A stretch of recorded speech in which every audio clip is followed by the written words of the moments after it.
Welcome back, everyone. So, Mary Kay Letourneau.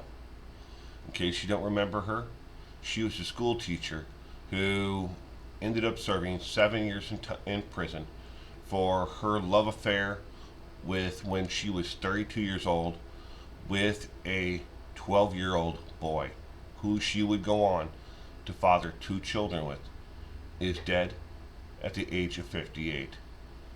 Let's jump into it.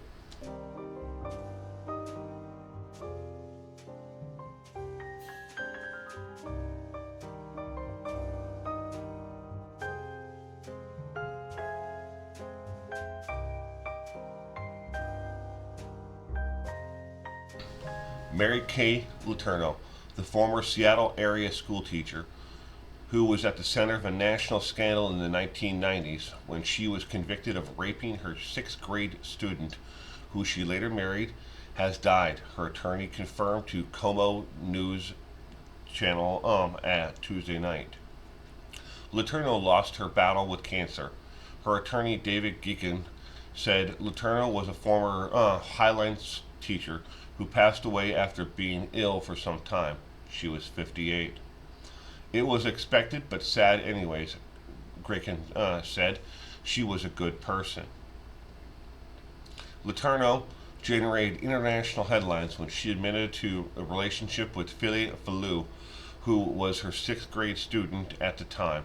The relationship began when Faulaau was a 12-year-old boy in Letourneau's sixth grade class when she was all of 34 years of age. The classroom teacher met Faulaau when he was a second grade student at Shoreline Elementary School in Burien.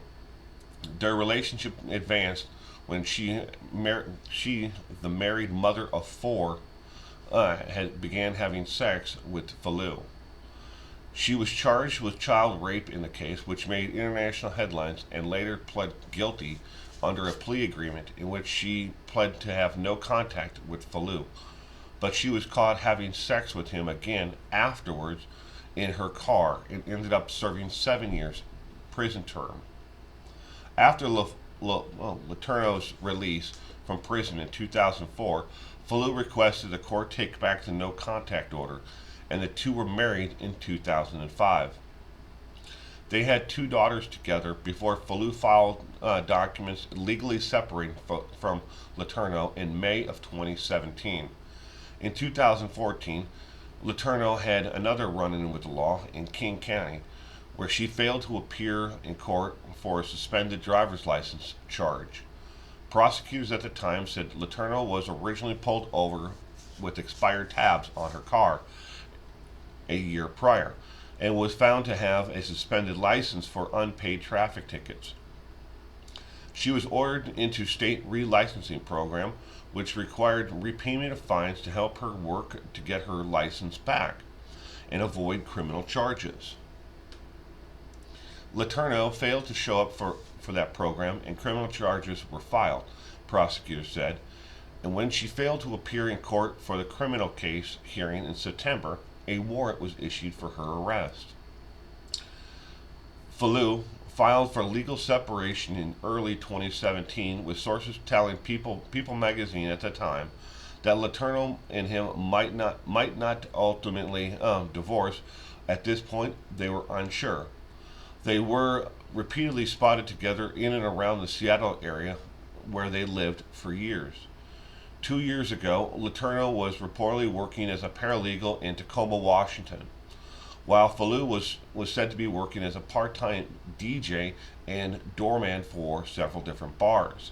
ABC News reported that the two divorced in 2019.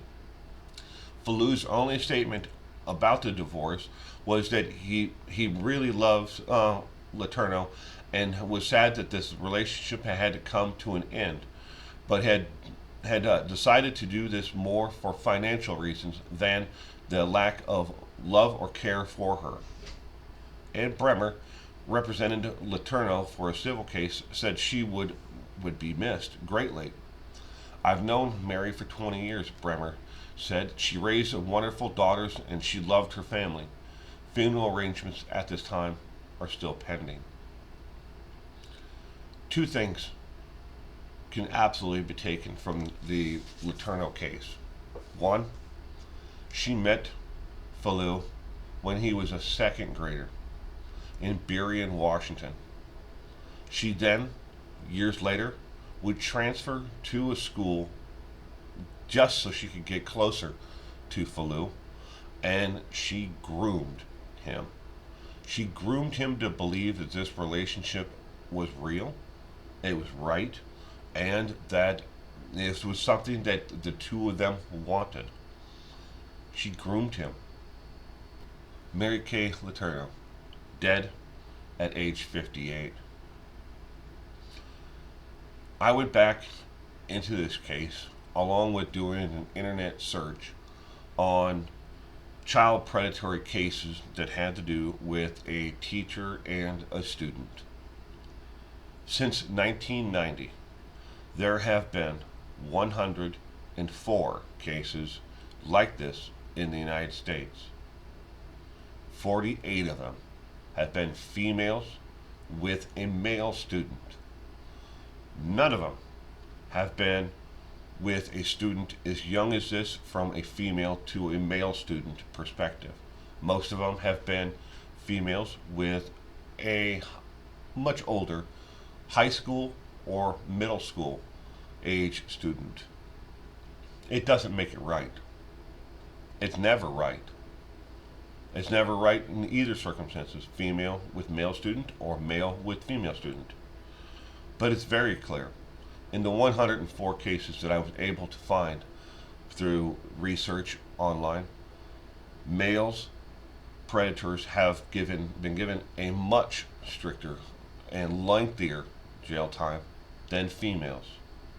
But yet, almost 50% of the actual cases that have been prosecuted since 1990 have, with the women, the female predator, have gotten far less. A lot of times, probation, light sentences of 2 to 4 years in prison, where males have gotten 7, 15 years for the same crimes as the females who committed these crimes. It's an injustice. And don't think for a second that this is just a crime that happens in the United States. I found cases in the United Kingdom, France. I found them in every part of the world that I looked. They just don't get the publicity like they do here. It happens everywhere. And as far as the breakdown between female and male, students and teachers, it's about the same internationally. And it's sad and it's sick.